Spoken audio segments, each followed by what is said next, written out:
All right, let's go ahead and get started again. Welcome, welcome, welcome. Good morning. And again, welcome to the workshop series on Equitable Injectable PrEP in Los Angeles County. Today, we will be discussing accessing LAI PrEP in LA County, where we are and where we need to go. In terms of our workshop logistics, they're listed as you can see on the slide. Please use the Q&A function on your Zoom control panel to enter your questions at any time. Use the chat function, as we see folks are doing already, to communicate, share comments, introduce yourselves, share resources with the group, and that chat function can be found on the Zoom control panel. Also, use the select closed caption option on your Zoom control panel to enable closed captions. Participants will be muted and videos will be disabled during this workshop. If you have any technical issues, contact Elena Rosenberg-Carlson in the chat. Thank you. And I'm so delighted to bring forth our featured presenters for this morning, beginning with Dr. Sonali Kulkarni, the medical director of the Division of HIV and STD programs at LA County Department of Public Health. Next, Richard Salazar, the Ending the Epidemic Prevent Pillar, lead of the Division of HIV and STD programs at the Los Angeles County Department of Public Health. Also, Carrie Ferguson, Community Engagement Specialist at ViiV Healthcare. Tyler Curry McGrath, Community Engagement Manager at ViiV Healthcare. Luciano Dumond, Public Health Investigator at Long Beach Health Services, Long Beach Health and Human Services. Ryan Clary, Consultant at the Ending the Epidemics Coalition. Next, I'm delighted to introduce our team, which is listed, and you can find our team members below. Our principal investigator is Dr. Ron Brooks. I'm Dr. Delara Uskup. We have Elena Rosenberg-Carlson, Omar Nieto, and Zuri Inzunza. The Equitable Injectable PrEP in LA County initiative is sponsored by an EHE supplement grant from the National Institute of Mental Health, awarded to UCLA Center for HIV Identification, Prevention, and Treatment Services. Next, this project is a collaboration between the UCLA CHIPTS team and the Los Angeles County Department of Public Health's Division of HIV and STD Programs, or known as DHSP. Our community partners and supporters include Friends Community Center, Bienestar Human Services, In the Meantime, and the Los Angeles County Commission on HIV. Next, I want to invite up our project PI, Dr. Ron Brooks, to share a little bit more about the initiative and LAI PrEP. Thank you, Dr. Uskup. So I just want to give a little bit of background about this initiative. So we know that historically, Latino and Latina and Black MSM and transgender women have continuously lagged behind in receiving information about the latest HIV innovations in both HIV treatment and prevention. As a result, these populations have not been able to benefit from early adoption of highly effective HIV innovations. And this has contributed to the disparity in HIV that persists today in these populations. So the initiative seeks to address the delay in disseminating information on the latest HIV innovations. In this case, it's long-acting injectable pre-exposure prophylaxis, or LAI PrEP, to our focus populations of Black and Latino, transgender women, and men who have sex with men here in Los Angeles County. So to do this, we are implementing a series of online community workshops to provide accurate and up-to-date information on LAI PrEP related topics that are of particular relevance to our focus populations and their service providers. For the very few of you on this webinar that don't know about long-acting injectable PrEP, medication is named Apretude, and that's injectable PrEP, and it is the newest HIV prevention option. It was just recently approved in December of 2021, And the method of administration is 1 injection every 2 months. To initiate injectable PrEP, patients have the option of starting with an oral tablet for 28 days to see if they can tolerate the medication, or going directly to the injection. And the injection is administered in the muscle of the buttocks. And I will return the microphone back to Dr. Ustu. Thank you. Thank you so much, Dr. Brooks. What you see before you is our workshop agenda, and I'm so excited. After this slide, we have our first gift card raffle. I hope folks are excited for that and as excited as I am. Following our gift card raffle, we will have presentations, and the 4 presentations you will hear include a presentation from the LA County DHSP, which is going to be a presentation on the overall landscape of PrEP access in LA County. Next, you'll hear from our partners at ViiV Healthcare, and their presentation will center on LAI PrEP access programs and community engagement efforts. Then we'll hold a presentation from Long Beach HHS on strategies and success stories linking clients to LAI PrEP in LA County. And then finally, we will have a presentation from our In the Epidemics Coalition partner on strategies to advocate and mobilize for increased access to LAI PrEP.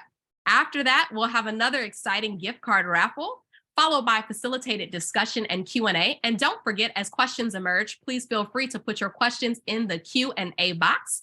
And following that, we'll close with our closing remarks and our evaluation. So we really look forward to hearing your feedback for us.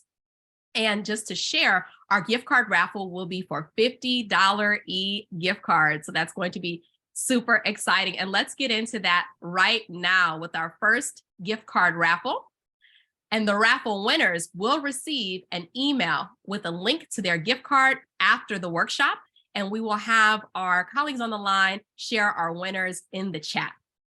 All right, as we get that going, let's bring forth our first presentation from the Department of Public Health, DHSP.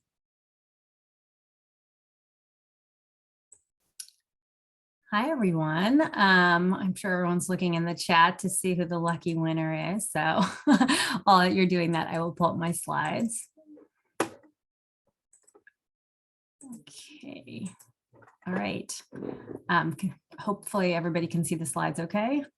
Yep. Okay, great. Thank you so much. I want to thank Drs. Brooke and Drs. Uskop and the whole team at CHIPTS for putting together such a great series of conversations around PrEP and long-acting injectables. And this is much needed conversation to catalyze the use of such a highly effective intervention in our county. So I'm going to be sharing some initial slides and handing it over to my colleague, Richard. And our hope is to really give you a sense of PrEP uptake and the landscape in LA County as a whole. So we always like to ground folks in understanding the size of our county. As a health department, we're really charged with trying to help improve healthcare access, equity, and overall population health for all 10 million residents of the county. We are the most populous county in the United States, with the populations that is greater than 42 other states in the country. We're, as you all know, living and working here, that we are one of the most racially and ethnically diverse counties in the United States, with 225 different languages spoken, and just a general demographic to know, a little less than 50% of the population identify as male. So I have a polling question just to get the juices going. So I think someone can pull up the question through the poll feature. Is that working? I can't see it right now, but I don't know if other folks. Yep, folks are responding to the poll. Okay, thanks. Sorry, I'm looking at my slides. So let me know when it's closed. That would be great. Let's see. We are about at 50% participation. So sorry, I can't see what the responses are. Maybe you could read it out to me. yeah, of course. So we have about 15% of people saying 50,000, about 36% saying 75,000, around 49% saying 100,000. And we're at 67% of participants who have answered the poll. Okay, great. So I will let you know the answer, which is on my next slide.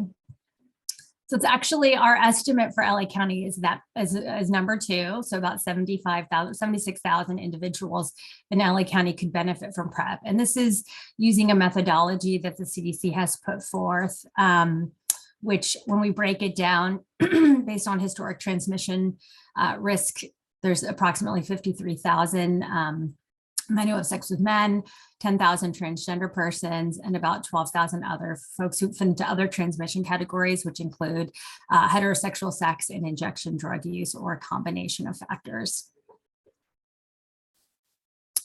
So what's PrEP uptake been like? So when we look at this broken down by race, ethnicity, what you can see is the proportion by population. So overall of the at-risk population, that I just shared, the 76,000, 53% have reported PrEP use in the last year. So that's over 50%, which means we're halfway there, but there's still, over about 50% that really, there's folks who really could benefit very directly from PrEP.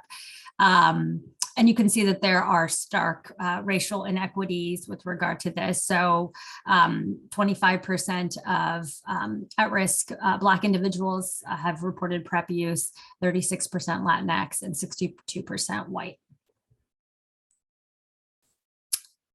In terms of awareness of PrEP, so, PrEP now as an intervention has been around for over a decade. And so what we have seen through, different behavioral surveys is that knowledge is very, very high. So 97% of folks who we have surveyed on dating apps over the last few years, we've done like cycles of different apps, just asking folks to answer a very short questionnaire. 97% of participants report awareness of PrEP, but only 42% of those same participants report PrEP use in the last year. In terms of healthcare providers, so at a national level, there was a survey in 2020, and primary care providers, 90% reported that they were aware of PrEP. So that's actually much better than it was about 8 or 9 years ago. The survey was about 30% of providers knew about PrEP, so that's improved. But again, there's a drop off and a huge gap when we look at whether those providers actually have ever prescribed PrEP. So about 16% had ever prescribed PrEP, although 34% reported they were likely to prescribe it in the next 12 months. So that's still 34%. That's still really low because essentially, then you have 2/3 of providers who really think this isn't either in their purview, and this is primary care providers. They think it's not either their purview or they don't recognize that they have patients who could benefit from PrEP. So who can prescribe PEP and PrEP to their patients? So it's any licensed provider, whether that be an MD, DO, a physician's assistant, nurse practitioner. Unfortunately, in California, through advocacy and movement of our legislature under the Senate Bill 159 in California, pharmacists are now allowed to dispense PrEP without a prescription. They can prescribe 30 to 60 days. With a negative HIV test, providing some brief counseling to patients, and can give a full course of PEP, which is fantastic. So there are efforts in the county to try to increase pharmacists' uptake of this, and working both at the local pharmacy level as well as with larger national chains, which operate, majority of the pharmacies in our county and in the nation. In terms of barriers to PrEP, what keeps people from using PrEP? And this is not an exhaustive list, but just a couple things to mention. So, like as I mentioned, lack of awareness of PrEP is less of a concern, but it is still something that some folks may not really be aware of or know that much about. Stigma certainly plays a factor. Stigma associated with even considering PrEP, talking to your friends about PrEP. Stigma around gender identity, sexual behavior, sexuality in general, medical mistrust, fear or discomfort in talking to providers about PrEP or sexual behavior in general, underestimation of one's HIV risk, difficulty accessing PrEP. So either their provider will not prescribe, there's, just sort of even if the patient brings it up, their provider's not comfortable, or they refer them to someone else, then that sort of creates an opportunity for people to drop off, right? Because it's one more appointment, it's one more place to go, it's another person to have to talk to and share very intimate information about your life, right? So that could cause a barrier. Lack of insurance or cost concerns can be a reason why people cite that they don't use PrEP, but we're really fortunate in California that there are so many programs to help folks access PrEP, and Richard will be sharing a lot of information about that shortly. And so this really should not be a concern, but unfortunately, a lot of the programs that can help reduce the costs or get people free PrEP actually are still quite burdensome. And so people need assistance, and that again can take time and energy. And then, of course, there's just many significant negative social determinants of health, which can factor into people having, competing life demands, not able to prioritize prevention and their health. And I wanted to share a few startling statistics for what's going on in LA County with regard to social determinants of health. So on any given night, we have 69,000 people who are homeless, which is a 31% increase since 2018. We have a daily inmate population that's more than 14,000, largest jail in the world here in LA County. Fentanyl overdose deaths have increased dramatically, over 1,000% increase over the last 5 years. And actually, I think what may be under-recognized by the public is that methamphetamine contributes to half of overdoses. So it's either the sole cause or it's a concomitant cause of overdose with other drugs in the county. So I know, traditionally opiates is a very common cause of overdose that is mentioned in the media a lot, but methamphetamines is a culprit as well. And then opiate deaths have increased as well. So despite a huge national effort, we're not seeing dramatic movement on overdose deaths. It's getting worse. So I share this as sort of context for a subset of population who are at risk for HIV. And we are seeing in LA County that these factors are actually contributing very directly to the rise of syphilis and other STDs, and can be, and when we know when people are getting syphilis, that's a marker of HIV risk. And so we do think that particularly people who are using methamphetamines and are experiencing homelessness are a population where PrEP use is much more needed than actually is that there is really uptake in delivery. All right, my second poll question, approximately what percentage of LA County residents are eligible for Medi-Cal? So Medi-Cal is the state public health insurance for low-income individuals. So option 1 is 20%, 2 is 30%, 3 is 50%. Great, and we have folks responding to the poll now, and I'll let you know as soon as it's ended. Great, thank you.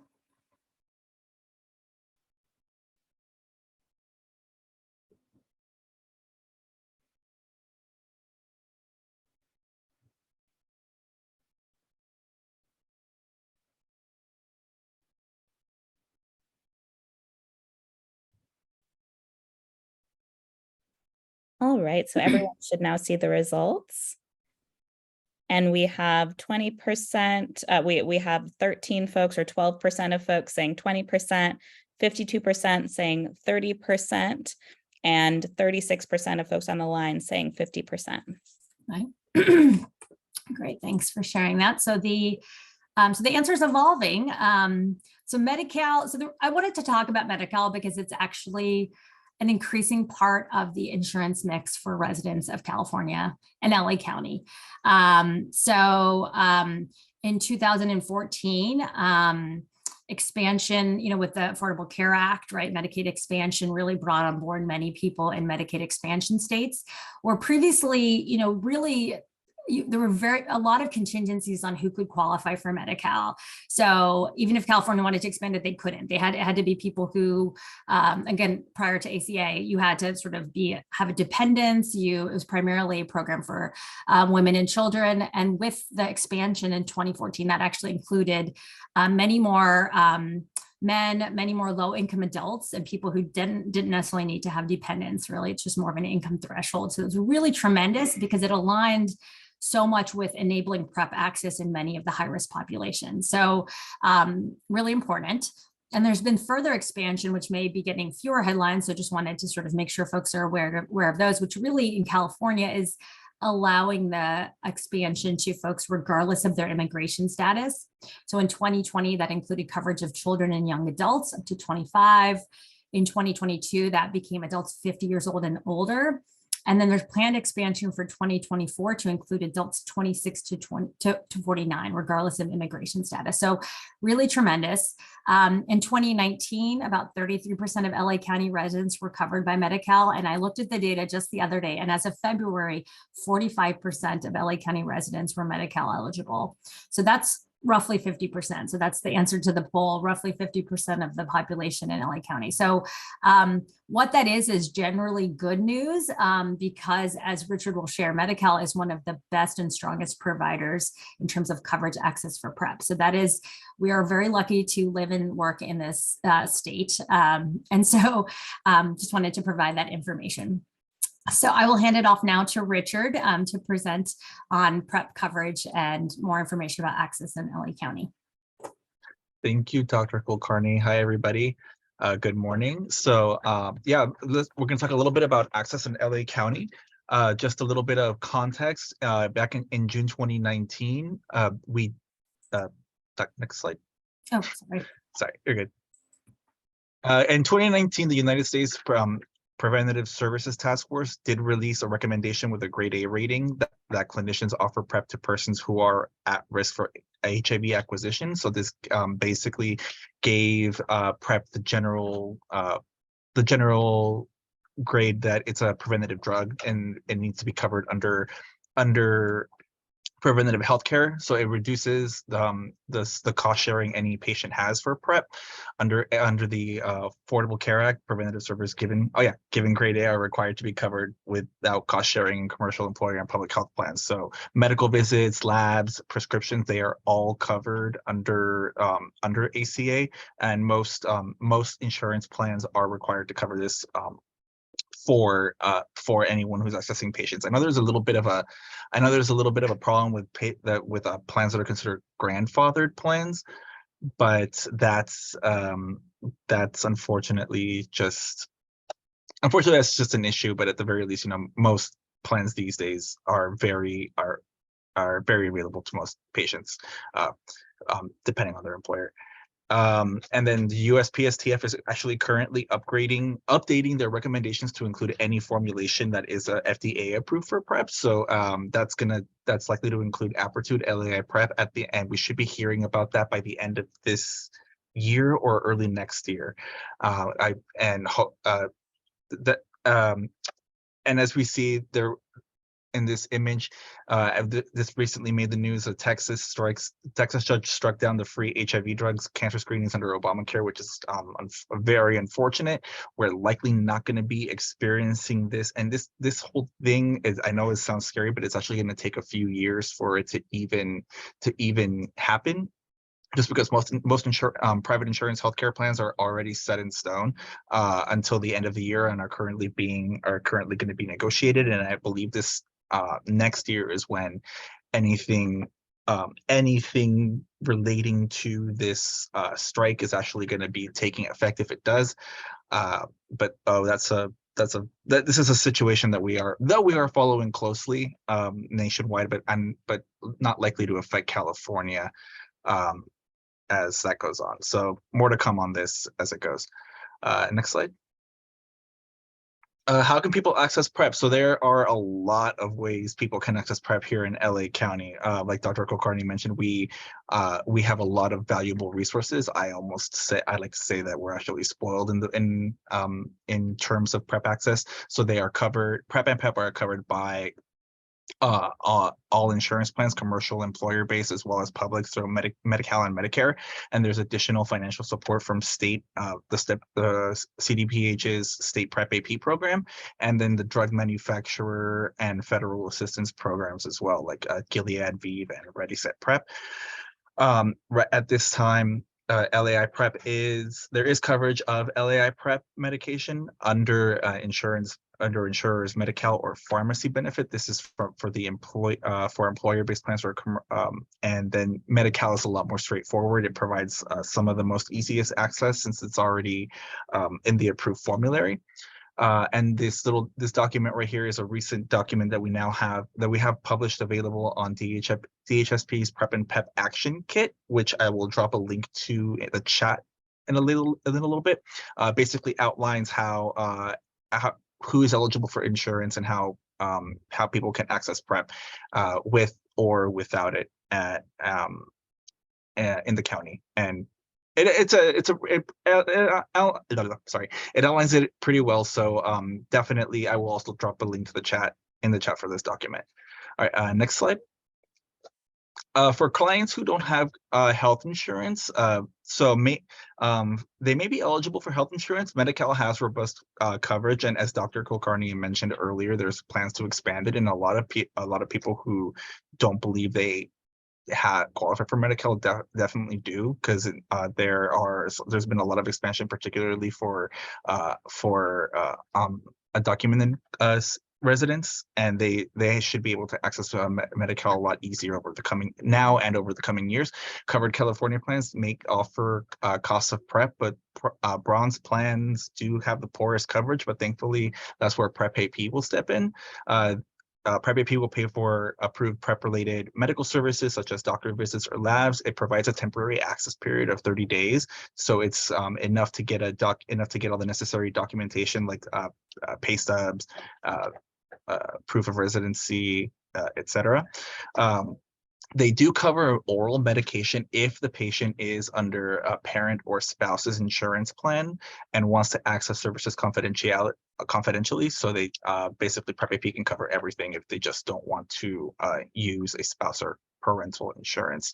Other medications on the PrEP formulary are also covered, that the ones that are used to treat any STIs when patients come in for the 3-month follow-ups.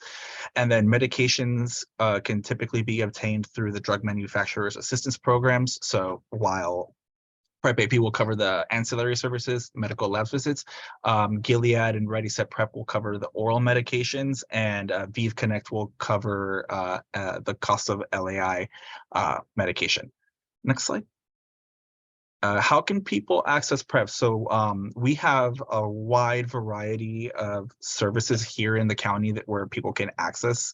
LA County's DHSP funds the PrEP Centers of Excellence, which provide PrEP and PrEP services at low to no cost for patients who meet financial eligibility. This is typically about under 500% federal poverty level, or basically $72,900 per year. If your income falls below that, you do qualify to receive most of the PrEP services.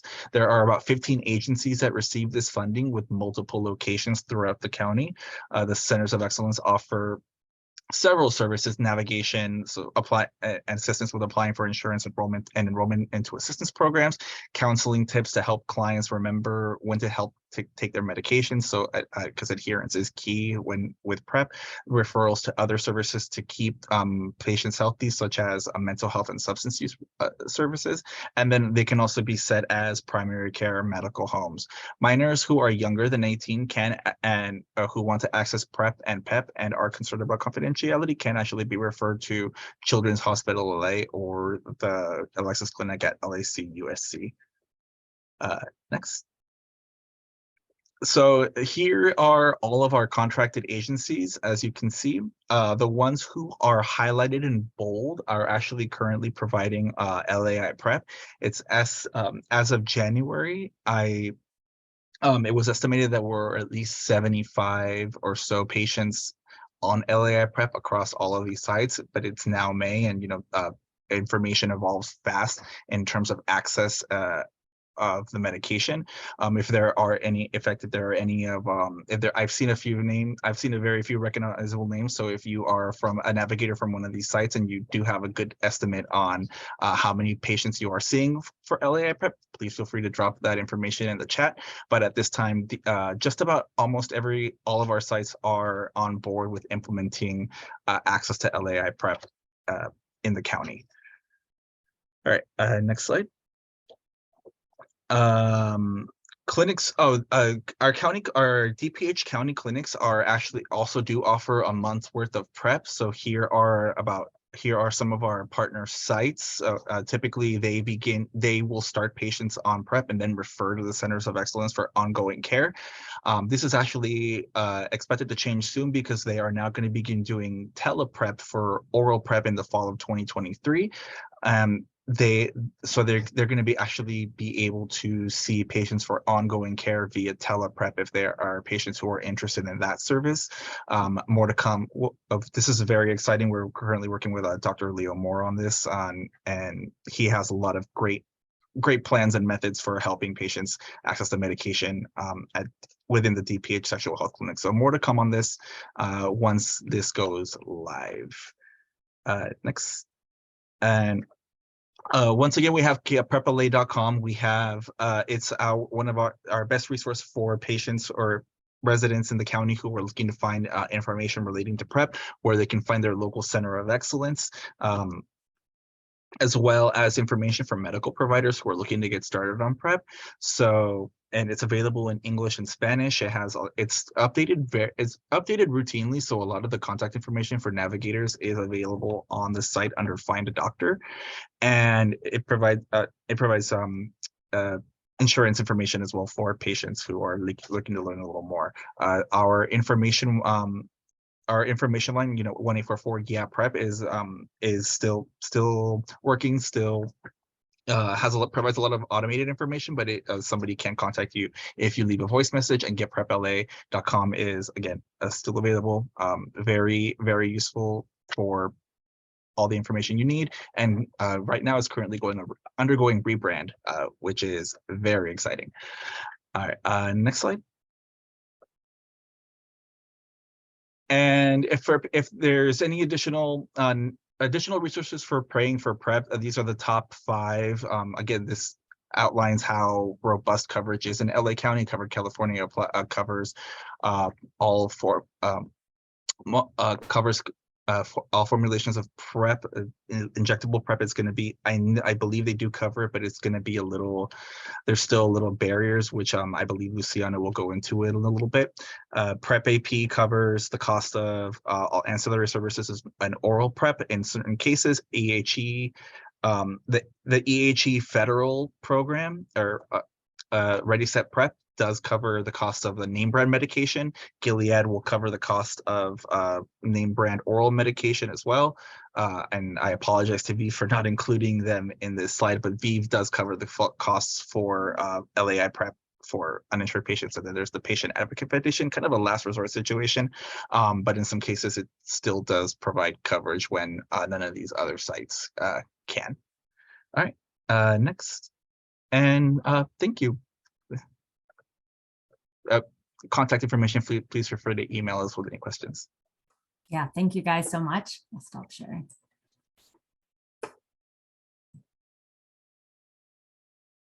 Thank you so much, Dr. Kulkarni and Richard, for that fantastic presentation. And I'm delighted to introduce our esteemed panelists, Carrie and Tyler from Vive, and also announce congratulations to Arthur Smiley, our first raffle winner. Thank you. Hello, everybody. My name is Tyler Curry McGrath. I am the Community Engagement Manager for Vive Healthcare. So I manage the community engagement team that is an HIV prevention team for the western half of the US. I wanted to share a little bit about what the community engagement team is. It's something new for Vive, and it's very exciting, and it really indicates our approach to the PrEP landscape. So in pharma, you have their traditional sales team. We are a little different. Our team, first of all, has over 250 years of experience combined with all of us, and there's a total of 19 people, and we're growing our team fastly. Carrie is our community engagement specialist for the LA County, but we have 2 others in Los Angeles, Gene Gibson up in North California, and Mike Roy in Southern California.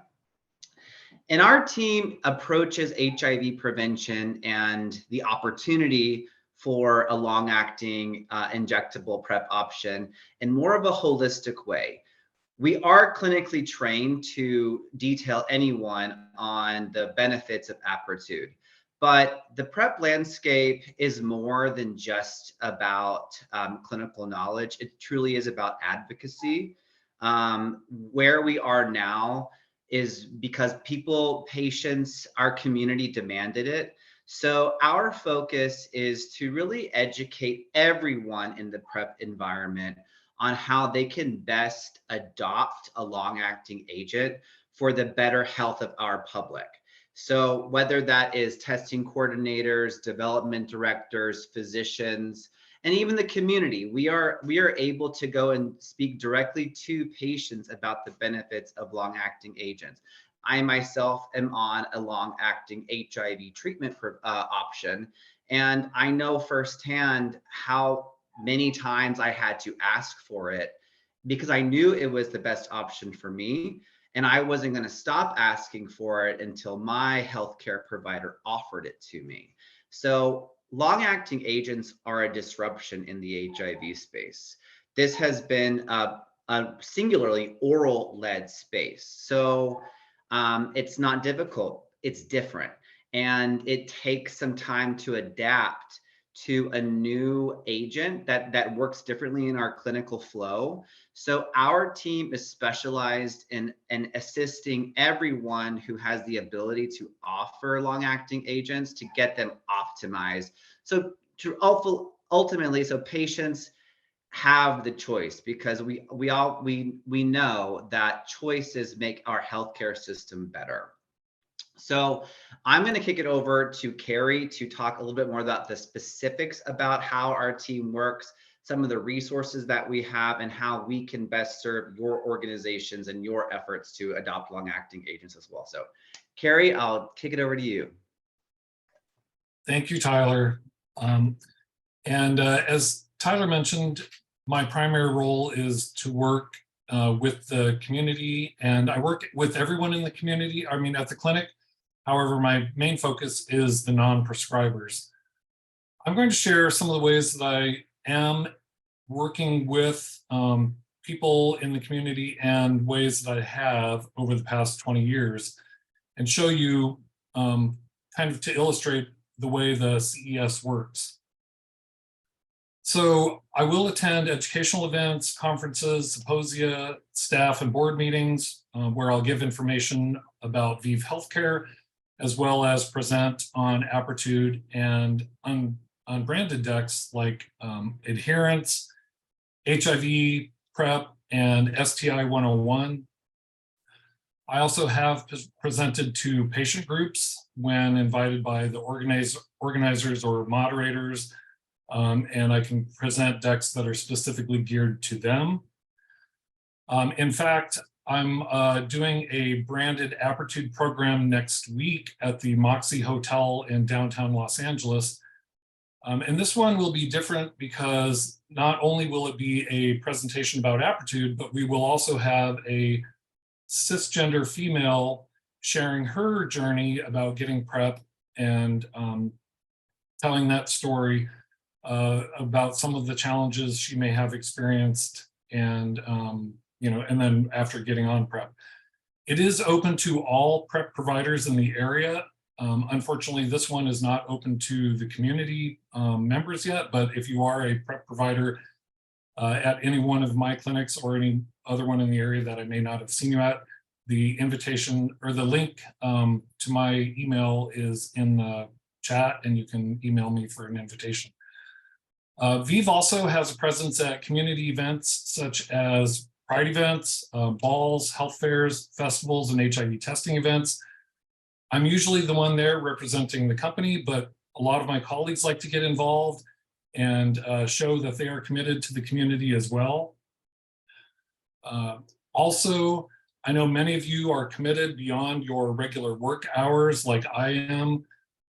I don't have to do it, but I feel like I can make an impact. So I get involved in things like the Los Angeles PrEP Working Group, the LA Women's HIV Task Force, and I'm also on the board of directors at the Center for Health Justice, which is a nonprofit organization that works with incarcerated and post-incarcerated individuals. Those are just a few of the things that I'm doing currently. But over the years, I've been the chairperson of the HIV Incarcerated Task Force after working in correctional facilities and seeing that patients on the inside were not getting the medical care that they needed or were having difficulties transitioning out and finding providers or getting medicine to take with them. I also joined the HIV Women's Task Force years ago, but had to quit. So then I rejoined recently, and now I'm on the executive committee. And I'm really passionate about the Women's Task Force because we really try to focus on those underserved, which are particularly women of color. We want to make sure that they get the resources and information they need. Some of the other things I've done were I helped organize a health fair outside of the Twin Towers Correctional Facility, the big jail downtown, where we collaborated with different agencies to bring information to those visiting the inmates on the inside. We also offered HIV testing on the outside, and it was a real success. But when the sheriffs change, their policies and access change, so we put that on pause. But if we find a need, we might reactivate that again. So I'm happy to get involved with your organization, your task force, your working group, etc. Just ask, because I'm not maybe the sharpest pencil in the box, but I can certainly put some of my knowledge to work with yours, and we can come up with some great ideas and put a team effort together to have successes and wins for these patients. Some of the agencies I work with want to implement Aptitude, but they think it's complicated. So what I have done with others is shared best practices that have worked in similar clinical settings than theirs, and I've helped them figure out ways to simplify their implementation. That's not really my specialty, but I can share what I have seen work and help you all figure out a way to disseminate information or implement.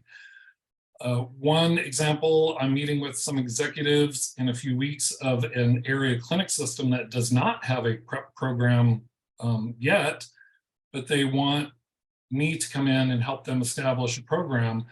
It's not just going to be about Aptitude, but that is what is driving their interest in getting PrEP going. So as a CES, I come with a broad base of experience to help you and your patients and get staff updated and educated, get your clients into and stay into care, reach those who have been difficult to reach, and also share information that I've learned to help people that could benefit from PrEP. If you find a need for educational resources for a specific population or subject, let me know. I can roll it up the chain and see if we can help you develop it. Chances are other CESs around the country could also share something similar with their communities.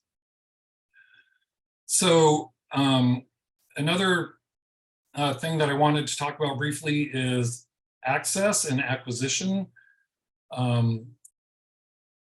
Richard did mention that a little bit, but I'm going to just go over quickly about some of the ways that you can access this. But for the best source of information, we have our field reimbursement managers. I will refer to them as FRMs. The FRMs are experts on reimbursement and acquisition, and they can really help you get Aptitude up and rolling in your clinics. I can help you more with the process, the education, and the resources such as forums and guides. But if you don't know where to start, come to me and I'll probably refer you to the FRM. There are a couple different ways that a clinic will handle the different prescribing pathways, and you can do it either through ViV Connect, which is www.vivconnect.com. They have coordinators, access coordinators that will work directly with you on specific patients, and they can talk directly to the patients. ViV Connect will also coordinate a oral lead-in with Theracom, a pharmacy provider that we use to supply the oral lead-in if the provider feels it's necessary. They can also provide dedicated patient support for your patients, and they can help with the patient savings program in commercially insured and uninsured patients. There's also another way to do it, independently managed through the clinic, and that offers the office a little more flexibility and ownership in the process of acquiring Aptitude, and including benefits verification and navigating acquisition.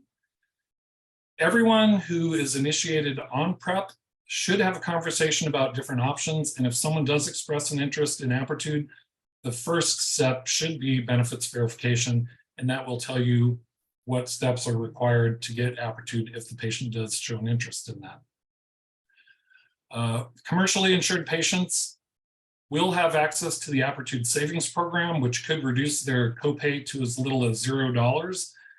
And the program will pay up to $7,500 per 12 months.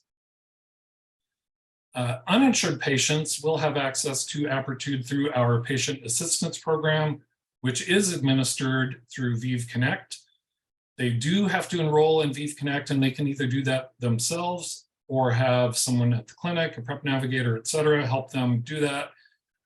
And then we want to, and then they'll be able to access Aptitude. As Richard did mention before, PrEP AP covers the wraparound services, but does not cover the drug, but ViV Connect will help the patients get the medication for that. We really do want to make sure that everyone who wants long-acting injectable PrEP has access to it. And I will take questions if we have time. We may be out of time for this session, but we can take some at the end. But again, I'll put the information again about my contact information if you're interested in going to the presentation on the 10th next week, as well as the information for the field reimbursement managers. So that's kind of a superficial overview of our reimbursement and patient assistance programs. Please reach out to them, the FRMs, or me if you need any more information. Thank you so much. Thank you both, Tyler and Carrie, for that wonderful presentation. And next, we're delighted to hear from Luciano from Long Beach HHS.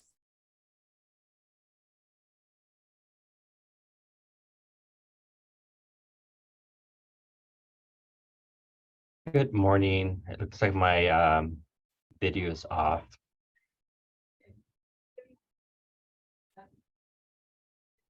Good morning, everyone. My name is Luciano Demonde. I go by he, him, él pronouns. I am the PrEP navigator here at the City of Long Beach Department of Public Health.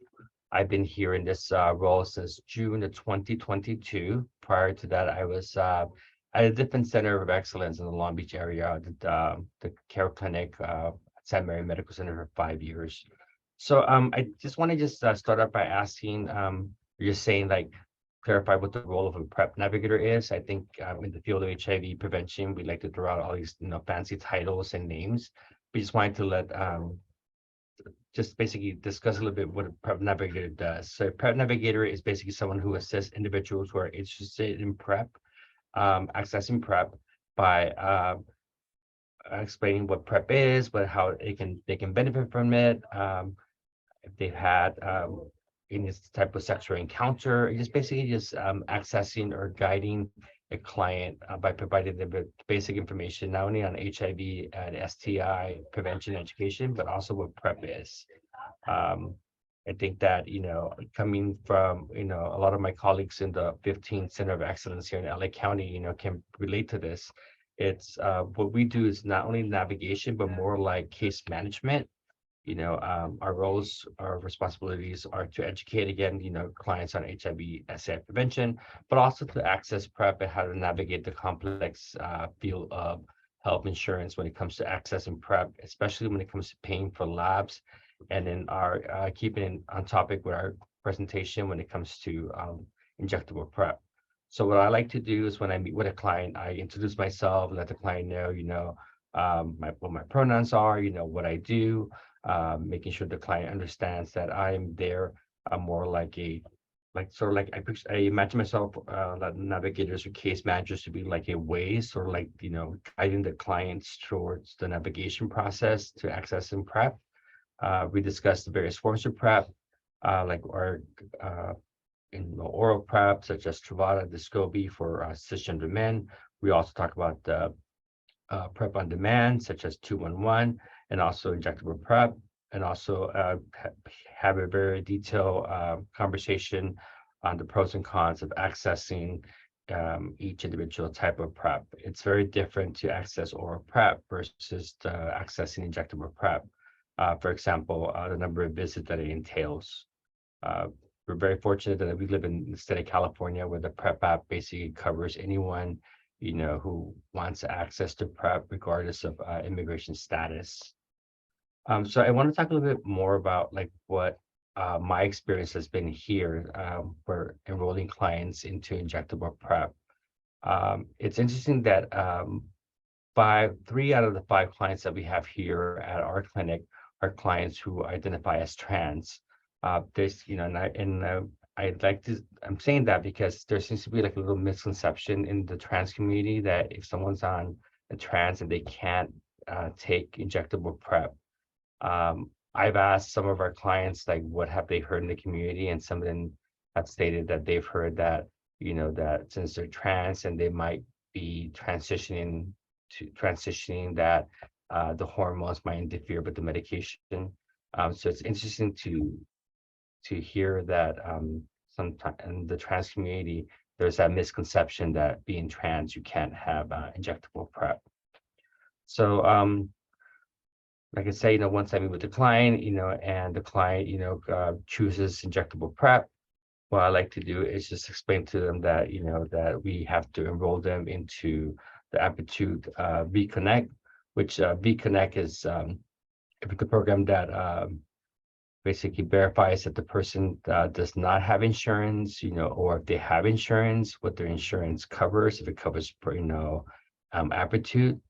The PrEP navigator, like myself, together with the medical provider, completes the enrollment form, you know, just to verify, you know, it has the patient's demographics, name, address, you know, if the patient has insurance or the patient doesn't have insurance, how they're being supported.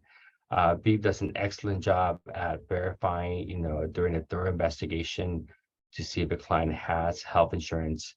Sometimes, you know, we have clients that come in and they'll say, oh, I have no type of medical health insurance coverage. And through Brief Connect, we find out that the client actually has insurance.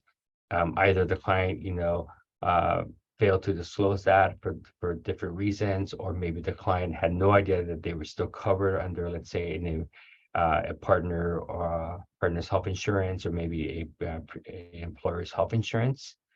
If the client does qualify for the you know, Beeve Connect patient assistance program, you know, Beeve does an excellent job at connecting the provider to the local pharmacy, what the pharmacist will call and be, you know, assist with the dispensing the prescription. That prescription is normally sent, was always sent, I would say, directly to the medical provider and never to the patient's home address. And then that's when the, you know, patient, once we receive the medication, we schedule the client to come in, they meet with the provider, they do a thorough medical evaluation, you know, lab test, they meet with the provider decides, you know, the provider together with the patient decides, you know, to come in, you know, get their first dose of Aptitude. They're scheduled to come back, you know, and within 30 days for a second dose. And, you know, just to see this, you know, lab tests are done, you know, viral loads, you know, always make sure the person is still HIV negative, you know, also being tested for other STIs like chlamydia, gonorrhea, and syphilis, you know, three-site testing, you know, if the client chooses, you know, there's always a viral load to make sure the person is still HIV negative. And then the patient is scheduled for another 4-week follow-up. And then after that, it's every 10 to 12-week follow-ups before they leave the clinic. Here at the Long Beach Health Department, you know, what we do is before the person is put on an injectable PrEP, they start on the oral lead-in, which is basically the oral form of the injectable medication. And that's just to see if the client has any side effects or, you know, a reaction to it. Our 5 clients that we've had here who are on injectable PrEP, none of them have reported any side effects to any of the medication. The clients are always reminded that just because they're on oral and injectable PrEP, that, you know, just like any other form of PrEP, there's no, you know, it offers no guarantee when it comes to getting HIV. So, clients are always still, advised, they want to, use like a backup barrier for other STIs, like condoms or, oral, anal sex or vaginal sex. They can still do that because as we all know, PrEP does not prevent STIs, and it prevents HIV. Okay. And I just want to just emphasize it's very important, for PrEP navigators to establish those connections, relationships with, the community liaisons. I have an excellent, relationship with both, Gilead and Beef, the community liaisons. I think that they not only, provide education to the navigators, but also provide valuable education to the medical providers, but also they help us navigate, the complex field of health insurance. I know that sometimes you have patients who have private insurance, and their out-of-pocket costs are like, really high. So the good thing about Beef Connect is that they have an aptitude savings program that helps pay up to $7,800 per calendar year towards the cost of injectable PrEP. So that's a big, benefit, of having those connections with, your community liaisons, So, that's pretty much it, what I have here. I used to be at a different center of excellence, and they would take private insurance or contracted to take private insurance.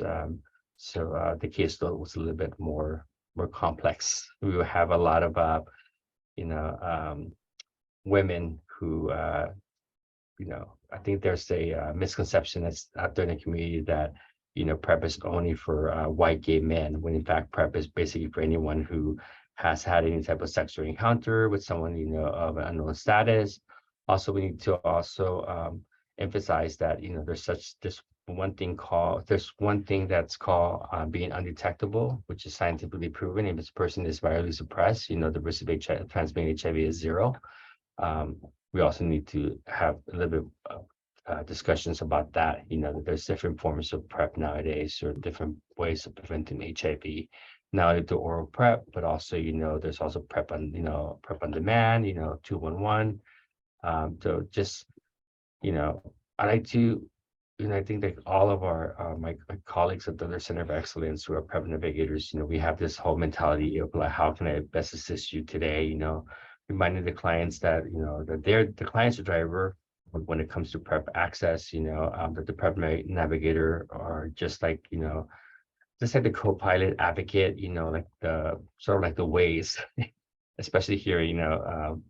Living in LA County, it's like there's different avenues, different ways to get. I like to compare it to Waze because Waze would take you, if you want to go to this location, it'll give you this direction, but just like with PrEP, sometimes clients come in, they're like, I have no way, I don't understand how I can access PrEP. I was just told that it's $1,000 a month, I have to go to a clinic and get it. I have to get all these injections. So it's always just like breaking down all the misconceptions that people have when it comes to access to PrEP. It's very interesting that to say that Medi-Cal, being that Medi-Cal, it's a state program. It's much easier to get injectable PrEP to Medi-Cal than it is to having a private health insurance. People always think like, oh, I have private health insurance like PPO. It's like the American Express, of health insurance. Well, guess what? It's like really the American Express of health insurance. It's more like, it's like a debit card. It's not accepted in everywhere. So it's much easier. And I tell people it's much easier to get injectable PrEP if you have Medi-Cal. Medi-Cal covers it 100%, and so on.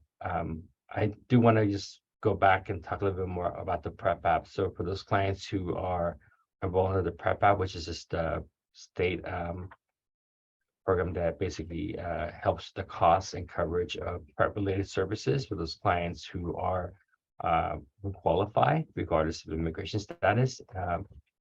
PrEP app pays for the cost of not the cost of the actual the injectable medication, aptitude, but it pays for the cost of injecting the medication. Okay. So I'll go ahead and stop there. If anyone has any questions for me, I can take those questions now.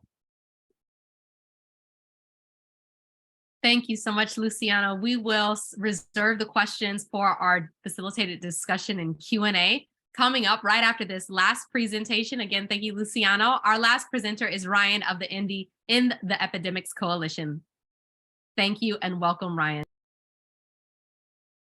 Great. Thank you very much, everyone, for inviting me to speak about advocacy opportunities to expand access to PrEP, particularly LAI PrEP. And let me just get my slides going. Great. So thank you again. My name's Ryan Clary. I am an advocate and consultant. One of my projects is with the End the Epidemics Coalition. Some of you may be members.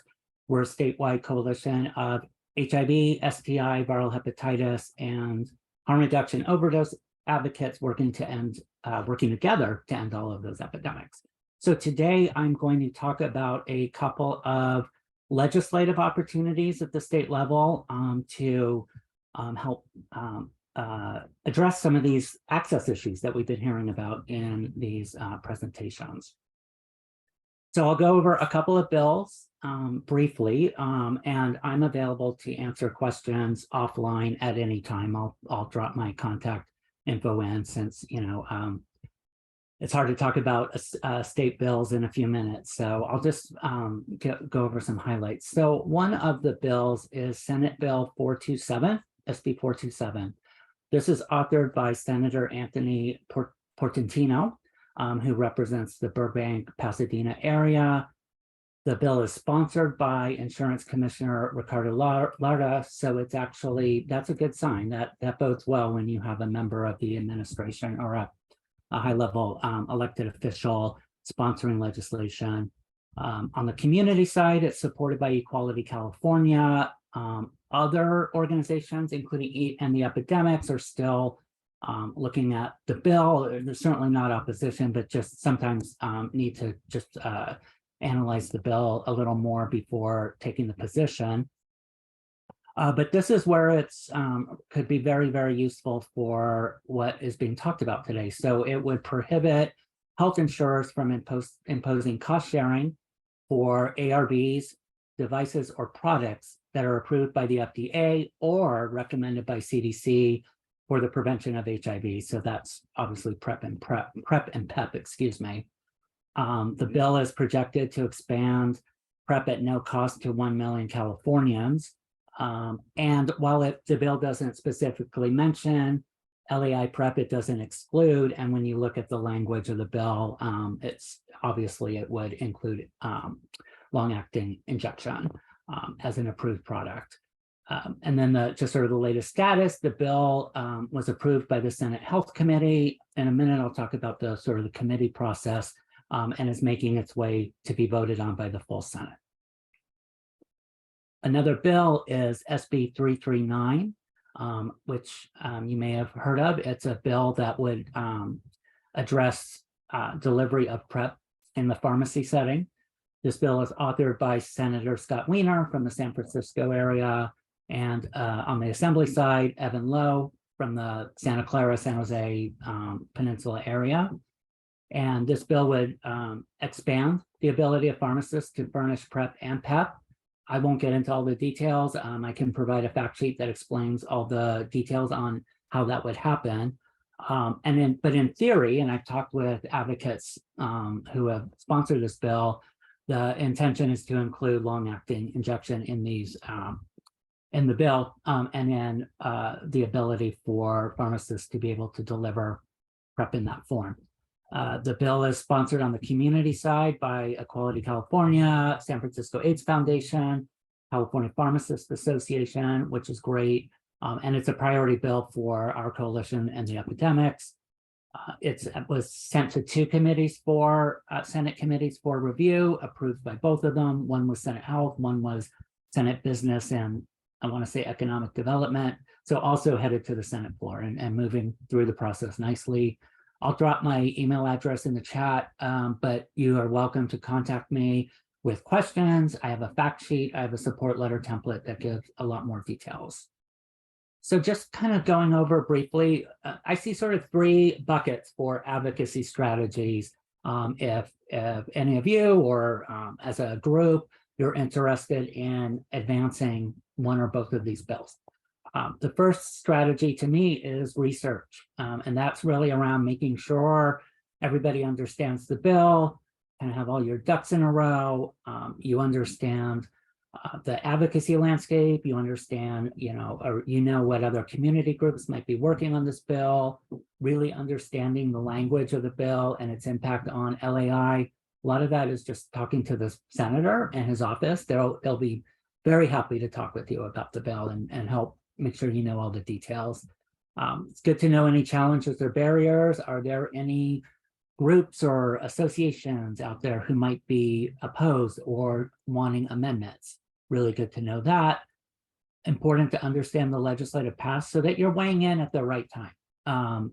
And as I talked about before, so legislation goes through a committee process, usually addressed or voted on by at least one committee, sometimes more, before it goes to the full Senate or the full Assembly, and then moves to the other chamber. So if it's a Senate bill, goes through the Senate process, goes through the Assembly, all the committee process, the full Assembly, then the Senate Assembly will work out any differences in the bill and then send it to the governor if it's voted on or voted in support.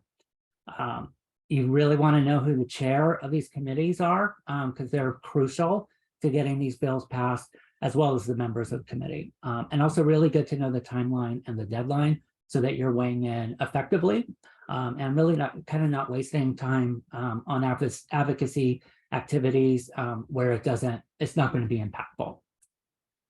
So the second bucket or category is to plan. So you've researched, you understand the issues, you know the landscape.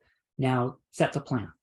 Develop your advocacy timeline based on these deadlines. Create a real schedule. If you've identified other coalitions that are out there working on this bill, identify ways to join. You don't want to recreate the wheel or have separate coalitions out there who are meeting the same goals. Better to just join. But if there aren't, then figure out how to organize your own coalition. And in that vein, you would really want to recruit. You really want to have leaders and point people. The way advocacy work really gets done is if there are people who are just kind of tasked with and agree to lead on certain issues or certain parts of the process. And this would be, if you establish teams, they could lead the research efforts, having legislative meetings. You can do these virtually, which is great, with legislative staff to talk about the bill, to advocate for the bill. Grassroots organizing, mobilizing people, particularly people highly impacted by these bills who could really weigh in and talk about how it could really help their lives and their well-being and their health. And then, social media, other types of communication strategies. And it's never too early to think about a strategy for the governor. Very often a bill is passed and there's quite a bit of time before the deadline for the governor to sign or veto. And that's a good time to obviously engage in that strategy, but planning now on how your advocacy coalition or you as an advocate would weigh in with the governor would be a great time to do that. And then once you research, once you plan, then it's time to act. Excuse me. And you really want to start by working with the bill's author's office. They know what's needed. They know what challenges are out there. They know what community needs to be doing to help with their efforts. So really engage with them and develop your plan of attack with them. But just some of the ways that we all advocate for legislation are letters of support, which can be from you as an individual, from organizations, sign-on letters where you get a bunch of organizations to sign on in support. There's actually a legislative portal where you submit those letters so that they go to the right people, members of the legislature. And you want to do that no later than 1 week before a committee considers the bill. So again, that's why it's important to know the timeline and deadlines. Again, legislative meetings, particularly with committee chairs and some potential champions. So, there's an LGBTQ caucus, obviously would have an interest in bills like this. And then mobilizing your community through action alerts, presenting template letters, template emails, social media language, try to engage as many people as possible to understand that passing these bills could have a huge impact on access. And for people they serve, people they provide services for, communities they represent, as well as their own lives. Communication strategies, op-eds, letters to editor, and the epidemics is really available to help with strategies like this, help to develop these types of communications, as well as letters to the governor. Again, not too early to start weighing in. Just really briefly, because we've talked a lot about access through, and these bills are really targeted towards private insurers, but it's certainly, I would never let the opportunity pass to talk about access for those who are uninsured, underinsured, using public programs. So as you engage in these legislative opportunities, it's a great way to talk with key decision makers about the need to not leave behind people who don't have private insurance. We've heard from ViiV about the patient access programs, which are so vital and so life-saving. But as I think everybody would agree, that's not health insurance. We want people to be able to get access through the programs that that serve them, that are connected to the healthcare system, and really have health insurance, private and public, do the work that we expect them to do to provide access to medical advances. It's a great time to form some partnerships with other HIV healthcare advocates who focus on underinsured, low income, uninsured. Going through your process of advocating for the bill, you'll identify legislators who are particularly interested in this issue and might want to take on some work trying to expand access in public programs, programs that serve uninsured and underinsured folks. And then the question, will it require some increased state funding? Probably, for state funded programs that provide access. So start thinking about next year's budget strategy and on how to make those asks next year to try to get that badly needed funding. So I'll just close. Here are some resources or ways to connect within the epidemics. Please check out our website. If you're not a member, check out getting involved with us, particularly SB 339, since it's a priority bill. We're doing a lot of work and would welcome your engagement. And again, I'll drop in my email address and contact info for questions. Thank you. Thank you so much, Ryan. And I also just want to quickly recognize Alejandro from the State Office of AIDS and their team for joining the webinar. Thank you so much for joining. I also want to announce that it is time for our next gift card raffle for a $50 Visa gift card. So you will see the announcement in the chat. And again, the raffle winners will receive an email link to their gift card after the workshop. And without further ado, let's go ahead and get to our questions and comments. I've been seeing so much activity in the chat and in the Q&A box. Again, if you have not done so already, please ask your question in the Q&A box. And if we run out of time, we will try our best to get a response to all the remaining questions after the workshop. And as we invite our panelists to join us on the virtual stage, I want to ask our panelists, if they have not done so already, or if they've already done so, to do it one more time. Please share your contact information in the chat. Again, for those who may not have had an opportunity to copy it down or take that screenshot. So please share that information or any pertinent links again in the chat for everyone.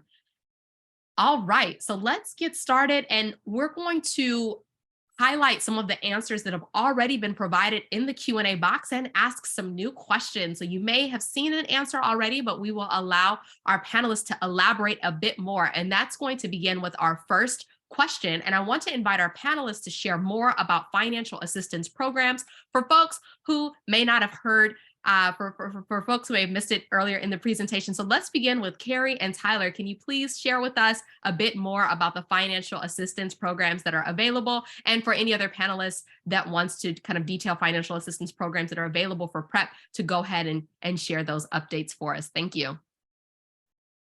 Sure, thank you. Through the patient assistance program, we do have $7,500 of copay assistance, which could bring the copay down to zero, and that's good for 12 months. It's not a calendar year. It's from whenever the patient is initiated on therapy. I did see a comment where it said the $7,500 could be exhausted quickly. There are only 6 to 7 injections per year, depending on if it's the initiation dose or if it's continuation. So it's unlikely that a patient would have more than $1,000 copay per injection, although it is possible, but it's not likely. So that does cover most of the patients. And then again, for the uninsured patients, we do have the patient assistance program, and that can all be accessed through viveconnect.com. Thank you. And Luciano, I wanted to turn it over to you. I know you were answering that question in the chat as well. So if you don't mind lifting up your answer in our discussion. Go ahead and repeat the question again. Yes. So the question is about financial assistance programs. So basically, there's different ways to financial assistance. We always start with the PrEP app, because the PrEP app, especially for those clients who have an insurance, who have private insurance, and they have a copay. Basically, the PrEP app wraps around the health insurance coverage. And let's say I have Anthem Blue Cross and my office copay is $50. If I enroll in the PrEP app insured program, it covers the cost of those $50. So basically, it's $50 less that I would have to pay as a patient. There's also the copay cards for Gilead when it comes to the Descovy and Truvada, which help with the copay for prescriptions. Even though that every year we see that more of the private health insurance, their plans are paying 100% of the cost for PrEP. But for those clients who have an out-of-pocket cost for copays for prescriptions, there's those copay cards from both Gilead, and Viv, and also those clients who don't have any private health insurance. Gilead is very generous in, with their patient assistance program and paying 100% of the cost of the Descovy or Truvada. Thank you so much. Our next question is, what is Viv doing in collaboration with major insurance companies to ensure every Apretude prescription is covered under insurance plans? I'll happily take that. So Viv has a national payer team in each state that works directly with different payers to make sure that we're getting on formulary. It typically takes a year for most national payers to place a new drug on formulary. We've seen a lot of changes starting in January from coverage. Now, as far as if an insurance company decides if the product is medical benefit or pharmacy benefit, that is not in Viv's lanes to navigate. But our national payer team is greatly involved in making sure that every payer in each state is offering every product available for PrEP. Thank you so much, Tyler. Another question is, would you kindly explain the PrEP injectable option? Would the patient need to have it administered by a healthcare professional, RN, physician, etc.? Sure.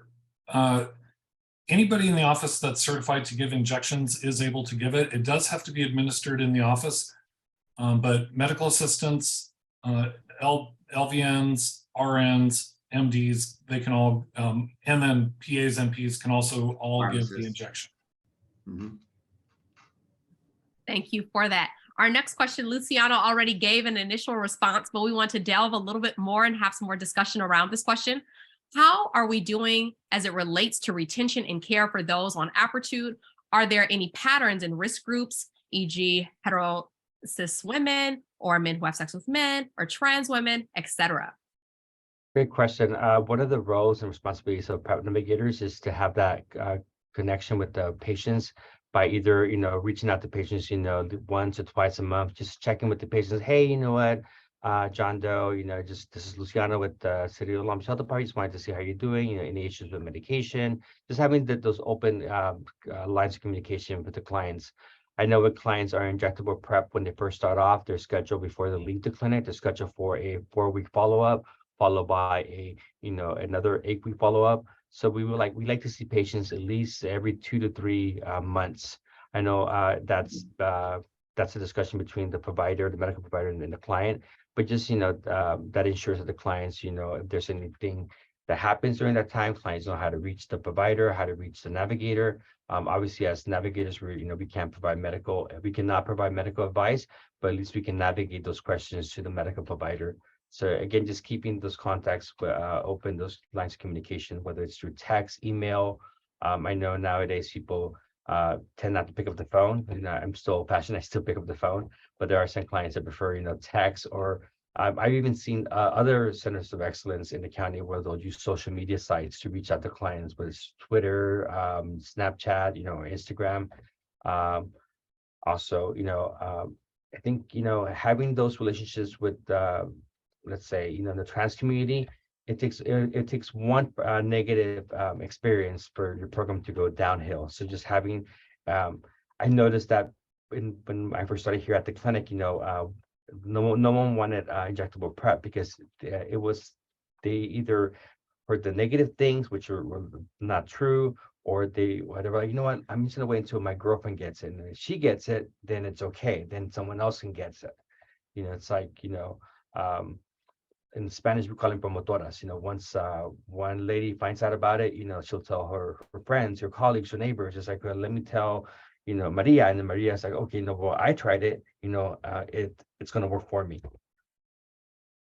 Thank you so much. And we just have one final question as we wrap up this discussion. Has Apretude been studied and deemed safe for assigned female at birth individuals? If so, does hormone replacement therapy have any impact on safety and efficacy of Apretude as well? We did conduct a very large clinical trial, the 084, which was conducted in sub-Saharan Africa, and it was in females that were assigned or cisgender females, and it did show a 90% reduction in the acquisition of HIV compared to the oral PrEP option. And it is not contraindicated with hormone use. They've not shown anything to date. So that's not in the prescribing information as contraindication. All right. Thank you all so much. We do want to allow some time for our evaluation. And again, we will try our best to get a response from the remaining response to all the remaining questions after the workshop if your question was not asked in our discussion section. All right, so we entered links to complete an anonymous evaluation of today's community workshop in the chat, and it's provided both in Spanish and in English.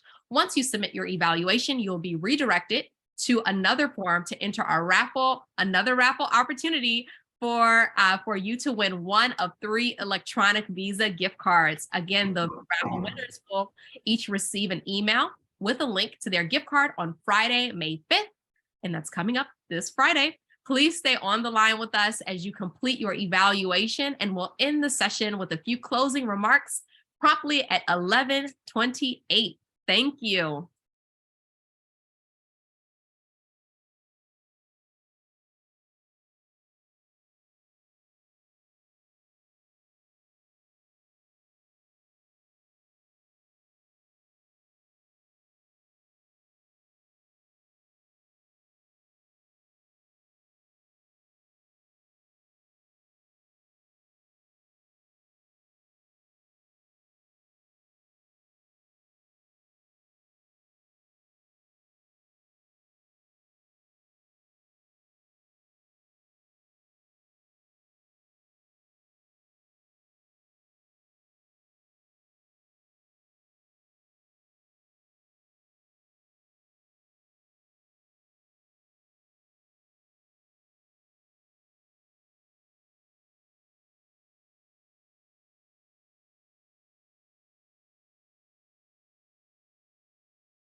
And I do want to share our congratulations to our raffle winner. Let's get a round of little drum roll, Robert Gordon. So thank you so much, Robert Gordon, for joining us. You're our second raffle winner. Again, we also want to thank everyone for their participation today, and thank you for completing that evaluation. Again, there is another raffle opportunity for those who completed that evaluation for one of 3 $50 electronic Visa gift cards. And again, we want to thank you so much for your participation and for attending this LAI PrEP community workshop. We've learned so much about the landscape of access to and advocacy around LAI PrEP efforts in Los Angeles County. And we thank our esteemed presenters. And most importantly, we thank you, our engaged attendees and audience, for your participation and active dialogue throughout this morning. We had almost 200 attendees in attendance, and we thank you all for taking out time to be here with us. And we will be offering several other workshops over the next 18 months. And tentative topics for our future workshops include considerations for clinical implementation of LAI PrEP, conversations with leaders of our community organizations serving Latino and Latina, Black men who have sex with men, and transgender women about the use of LAI PrEP, and then also your suggestions. So please connect with our team if you have suggestions for other community workshops. And you can connect with our team via our contact information that is listed on this final slide. Thank you so much, and we hope that you have a wonderful rest of your day. And thank you for all those who are also watching our replay. Thank you.